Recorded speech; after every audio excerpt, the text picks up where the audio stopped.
Please welcome Joanna Popper, Christina Lee Storm, Kavan the Kid, and Kevin Baillie. Hello, everybody. I'm Joanna Popper, and we are going to talk about AI and filmmaking. We have three friends from Los Angeles who've come to San Francisco with us today, some of the leaders in using AI technology in the art of filmmaking. And we're going to have a really good conversation to take it home tonight. Taking it home. Taking it home. You guys ready? Awesome. Who's excited? All right. So I'm Joanna Popper, media and tech executive, and executive producer across film, immersive, and AI projects as well. I'll turn it over to Christina. Hi, everyone. I'm Christina Lee Storm. My background is in feature producing, indie film. I also worked in VFX over at Rhythm and Hughes, recovering studio executive, DreamWorks Animation, where I was a VP over at Advanced Creative Technology team. And then I was head of virtual production over at Netflix. And I'm also an entrepreneur. I think we've talked about that is really important. I'm co-founder over at Playbook PLBK with Annie Hanlon. And then I'm also head of studio at Secret Level for narrative. Awesome. Hi, everyone. My name is Kavan Cardoza. I'm also known as Kavan the Kid. I am the co-founder of Phantom X and the creator of the magnific original series, The Chronicles of Bone. And yeah, that's it. Woo! I am Kevin Baillie. I come from a background in visual effects. Got my start on Star Wars Episode 1 when I was 18 doing animatics, before animatics were a thing. And that really got me hooked on like this unity between technology and creative and empowering filmmakers through technology. So since then, I've started a couple of companies, a visual effects company called Atomic Fiction, a technology company called Conductor, have done production side visual effects supervising, directed second unit on a bunch of movies for Robert Zemeckis, and most recently was at Netflix's Eyeline Studios, heading up their sort of generative filmmaking and visual effects initiatives internally, which was pretty exciting stuff. Awesome. All right, so our goal in our panel is that everybody in the audience learns something. So to that end, we are going to do a bit of a dive into some of the recent projects that you all have worked on. So Kevin, we'll start with you. If you want to set up the video that you're going to show and give us a little sense about it, and then we'll roll tape. Yeah, sure. So I wanted to kind of tee up this. This isn't the most recent project that I've worked on, but it is sort of the most relevant, I think, to this audience because it... And one you can show. Yeah, and one I can show also. But, you know, it kind of harkens back to that moment that I had on Star Wars where it was like previs wasn't a thing, and then through technology we enabled George Lucas to do a thing that he hadn't been able to do otherwise. And this was also a moment like that. So this film that I worked on with Robert Zemeckis called Here, and you can roll the clip here. It was a super duper risky film because the camera was static the entire movie. The thing that moved was time. So we had to de-age and age the actors for a huge portion of the film. And because this was like an art film, we didn't have the budget to use traditional CG, so we had to use AI methods for the de-aging. And we did that starting from day one on set, so we actually had a real-time view of the de-aging happening so the actors could respond against their own acting as a young person. And we also used AI to help with the up-aging, working in concert with the physical production team to do an up-aging that would have been really difficult to do with just prosthetics. Outside the window of this room, and also when there is no room, we had to have the environment go through time as well. But because we were using real-time assets, we ended up actually using magnific in these examples to help make Unreal real-time environments look photographic.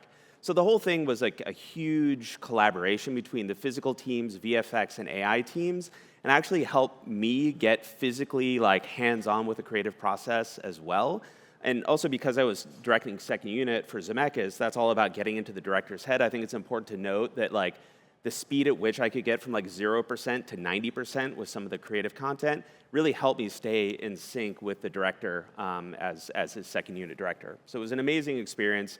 And being able to use AI all throughout it, it really was like the thing that tipped the scales for me on like, oh my God, like this tech is like, it's creatively empowering, not just for the filmmakers, but for me and for the artists in the process. So it triggered like another moment of like, aha, here's a technology that can. Were the actors like completely? Yeah. Yeah. So Not that I'm moderating the panel, but I was like very.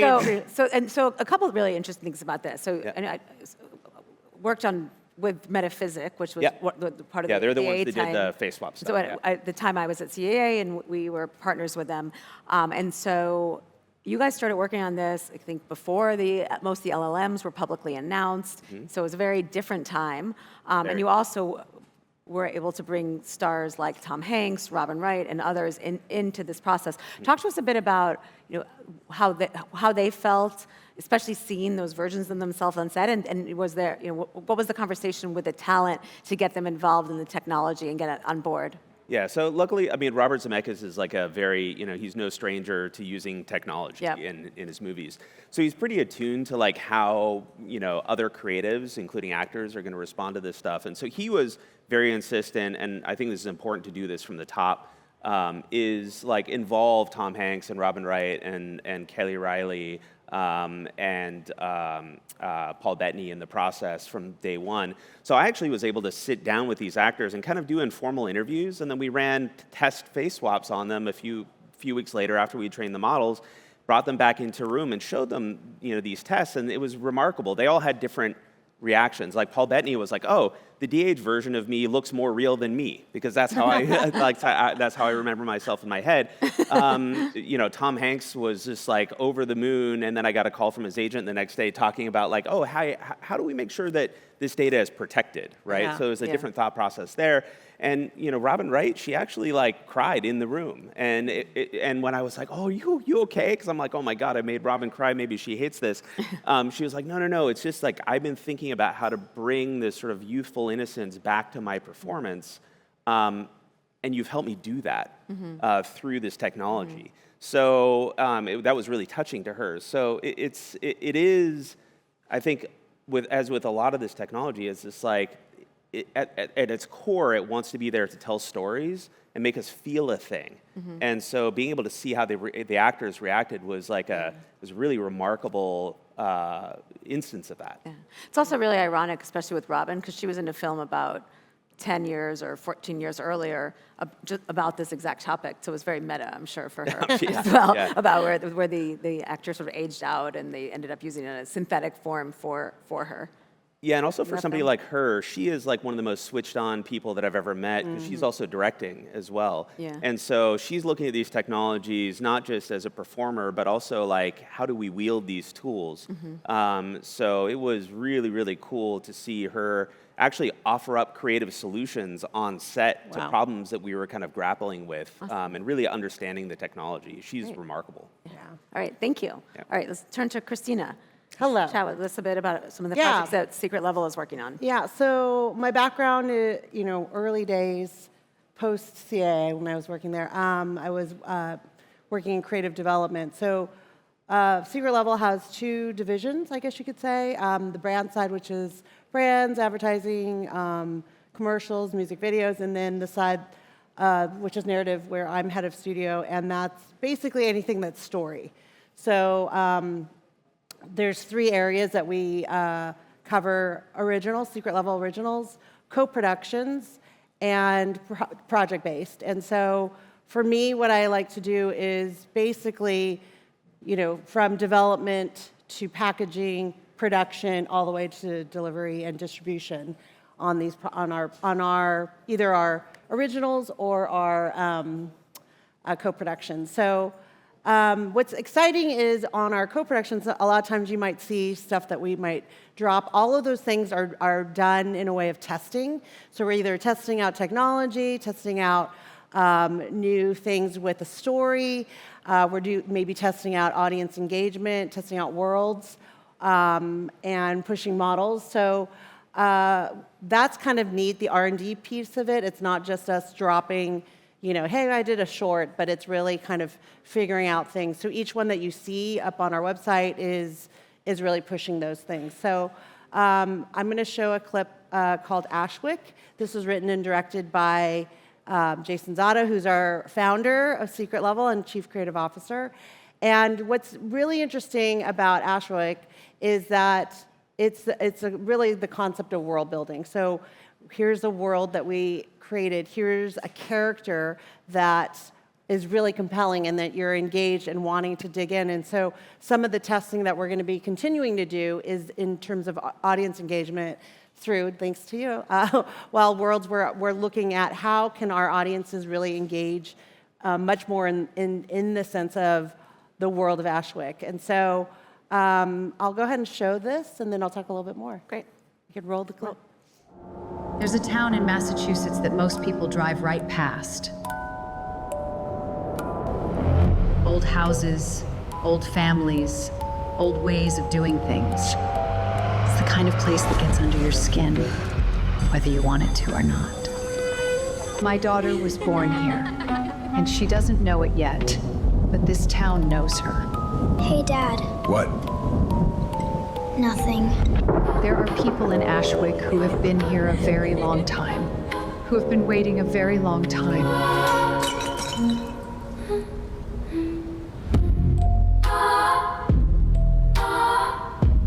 Hello, Nora. You can talk? I always meant to tell her. I ran out of time. Why are you so weird?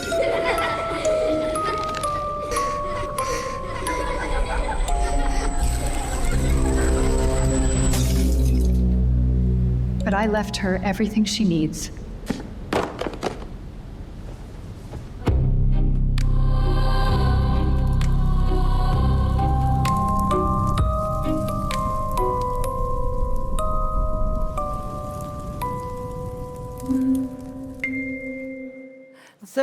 So, yeah, I love it.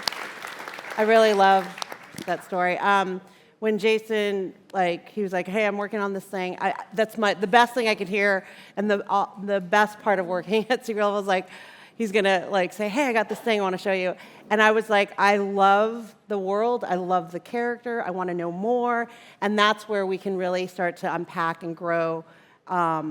Just how else will our audience want to engage with this? And then really, let's take it out. Let's start to really see this as a series. So as an original, that's a lot of fun. And then also on original, it got announced at A on the Lot. We're doing a feature film called Terrarium. Yay! I get to produce it alongside horror king Steven Schneider, who did Blair Witch, Paranormal Activity, Insidious, and so that's really exciting because it's a hybrid feature film. We're working with SAG and DGA on it. Awesome. Yeah. So you mentioned with Ashwick you're testing audience engagement. You mentioned you're working with Wide Worlds, which is a fan-centric platform. Is there anything specific you're testing also on the workflow or on the creative development as well? That you can share? With each thing, what's interesting is it's all us. We have our own proprietary work pipeline, but things sort of come out while you're working with other our team. Ideas creative development, story, and whatnot starts to come out and bleed out, and that's sort of the exciting thing about the iteration of okay, here we had it. Here we had the world. We had this one character, we feature another one, a sub-character, and then there could be, within that creative process, what about this? What if we extend this? And that's what gets really exciting. The thing about working with other partners, especially with audience engagement, will be, okay, what will the audiences be attracted to? What do they want to dig in? And we felt this particular one would be really interesting with Wild Worlds because it has a little bit of a richness to, there's a lot of characters, there's a lot of different storylines that you can hit. And so for us, the actual workflow seems to stay fairly similar, very much like animation with this. With a hybrid, it's going to be, we're testing out different things with Terrarium. But I feel that I think there's a really exciting piece where you can actually work out the creative pieces, and take that. And we have this, idea like with each series, how do we sort of push, as a normal series, you take it all the way through from like you're breaking the story and you have your whole season laid out. I think we have that structure as well, but it's also, there's a real neat opportunity for creativity amongst the team to like really bring things out. Yeah. And what are the main things you're testing on the feature? So the feature what's exciting is because it's hybrid, we're casting actors, and so a lot of folks are what is the best way to do hybrid with actors? Do you need an LED screen in the back? Maybe not, maybe so. Even the process in which you want to do like even the capturing, from the capturing, when do you, how do you insert the actors? Are you just doing like a traditional animation where it's their voice and maybe it's radio play and ADR? So there's a couple different ways, and we're going to test out different types. So as we go along, we'll be sharing things along the way. Awesome. Yeah. Thank you. Kevin. Hello. Many of us got to see the next installment of the Chronicles of Bone in the workshop area. Congratulations. It was Thank you. Yeah, excellent. it was a lot of fun. Thank you for everyone who came and checked it out. So I am the creator of the show, The Chronicles of Bone. Also, like I mentioned earlier, the co-founder of Phantom X. At Phantom, we have two pillars, an advertisement division as well as a narrative division. On our narrative division, we operate in a very unique way that's very different than pretty much every studio out there. What we are doing is we really believe in an artist-led future, and we want to change essentially what 100 years of Hollywood has been built and redo it, and that is to put the power back into the creator's hands. And when I say that, that means like I really believe that creators should own their IP or own a substantial portion of it as opposed to the studio owning it. So in the deal structures that we set up, the deal structures that we set up at Phantom, the artist retains 100% ownership of their IP. Whenever we do deal splits, the artist is going to make 90% of whatever that sale is. Like, we do not believe in taking all of this money from someone who's going to be doing all the hard work on their project. And we also have found a new way of engaging audiences that has been working for, as of right now, we have 5 original series that are currently in production and streaming. We are signing more artists, and we are currently in more talks for more shows.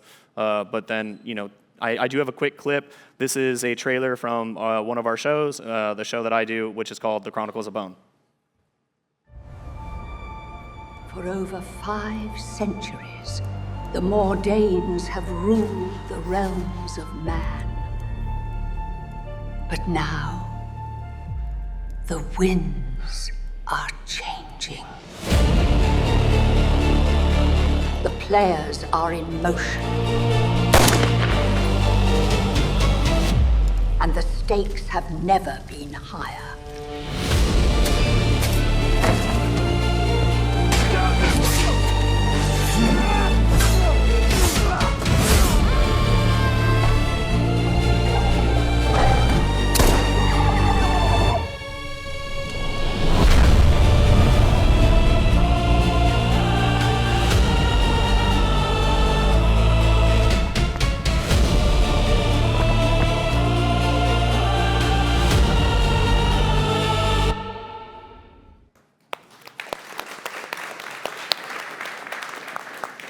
So, with that, and to my point that I was making earlier, what we focus on in developing shows like this and letting the artist retain the 100% ownership of the IP allows them to, because right now our shows, we distribute them as our primary platform is YouTube, but we use all socials to essentially drive traffic to YouTube. But as we've been seeing with what's happened just recently in Hollywood with Curry Barker, with Kane and Backrooms, that these directors came from YouTube. And the idea is that we are going to put these shows on the artist's YouTube, grow their YouTube channels in conjunction with whoever our partner is.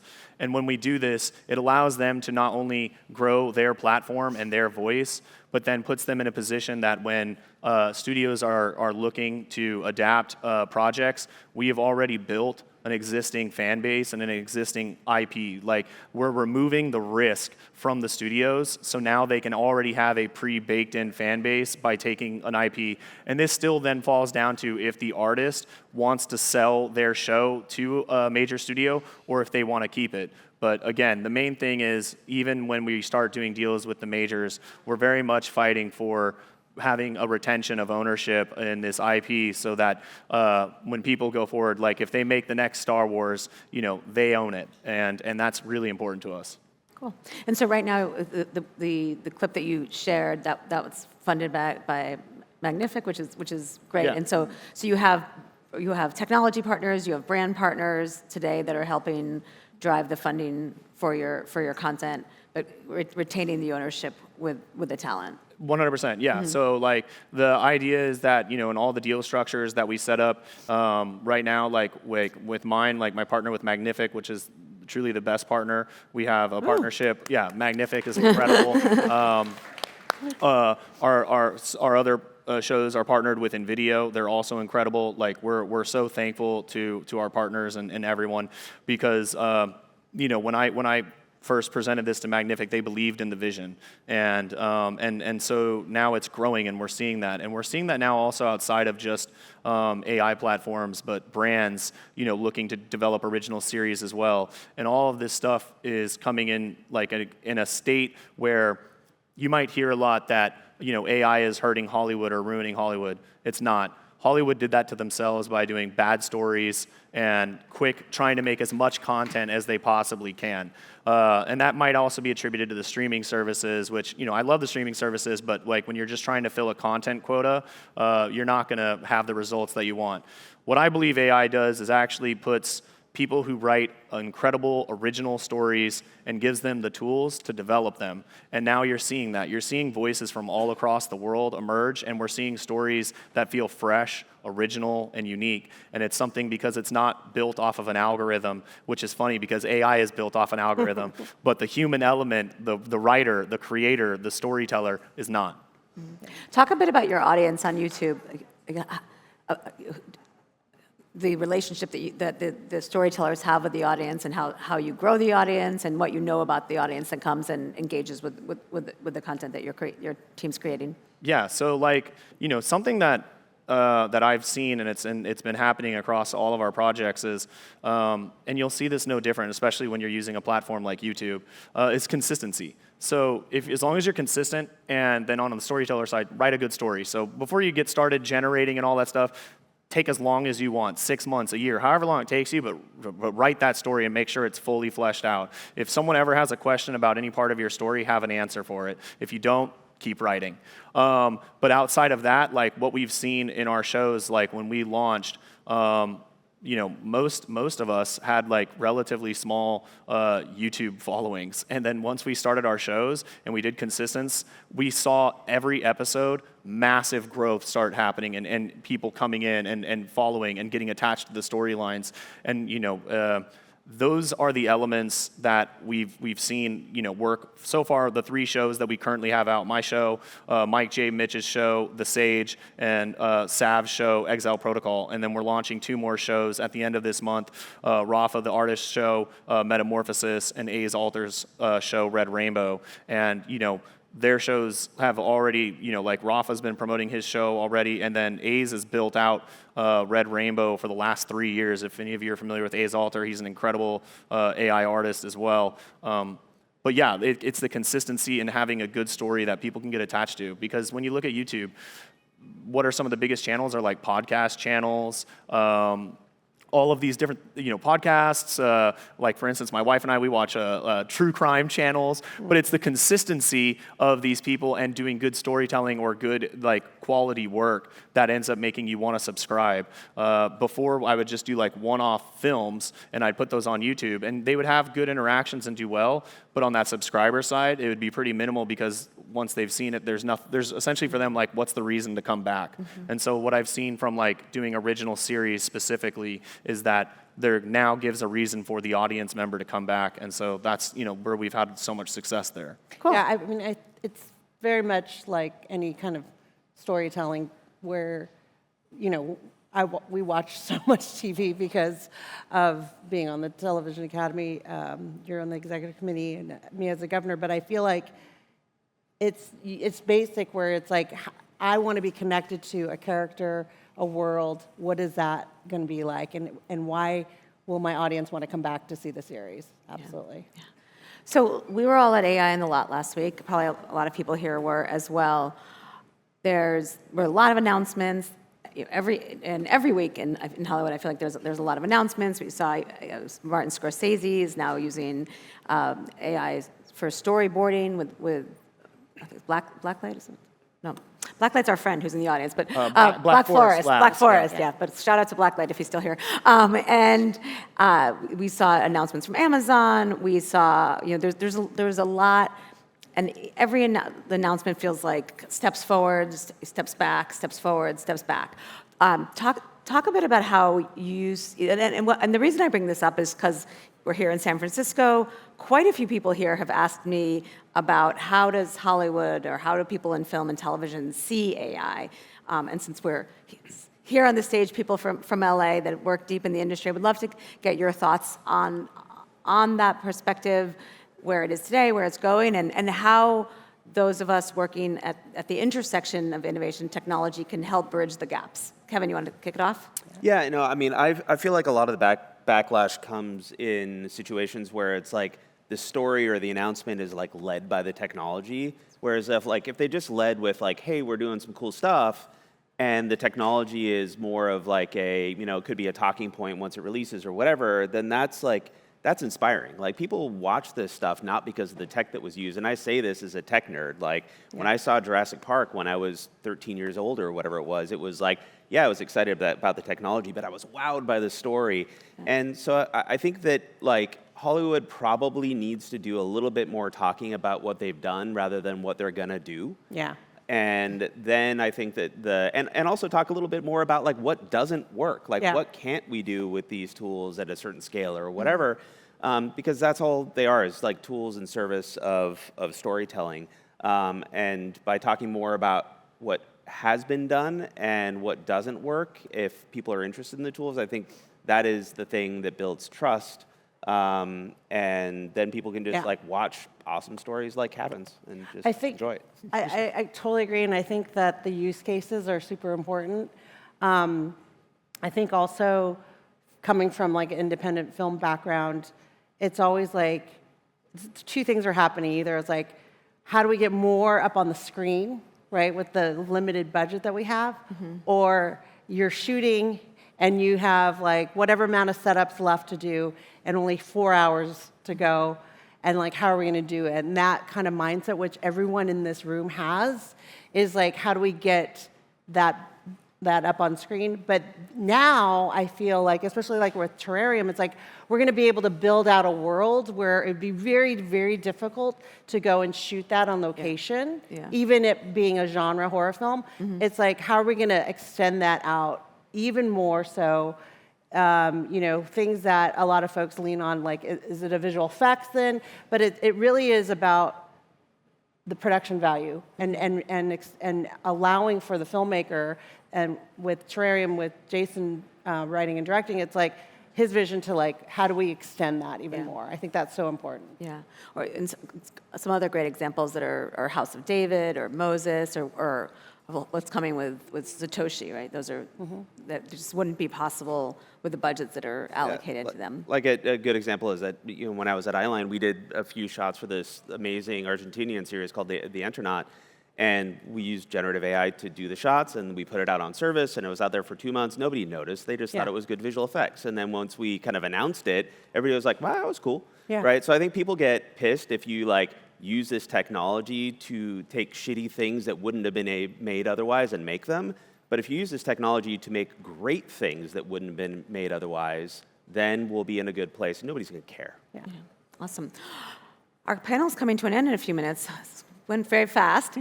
So let's, for the last question, let's talk about how to contact you, how to follow up with you.